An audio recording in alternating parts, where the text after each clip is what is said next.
মধুমিতা সরকারের reception party ছিল আভিজাত্য আর আবেগের মেলবন্ধন। বাঙালি কোণে সাজে, সোনালি গয়না, বড় ঝুমকো, শাখা পলা আর খোঁপায় ফুল, সব মিলিয়ে মধুমিতা যেন আলাদা করে নজর কাড়ছিলেন।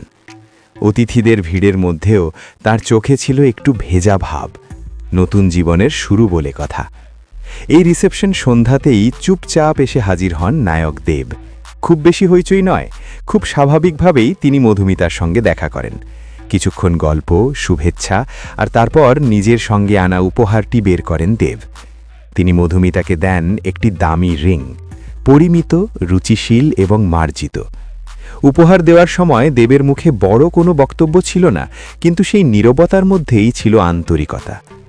মধুমিতা উপহারটি হাতে নিয়ে হাসি মুখে ধন্যবাদ জানান।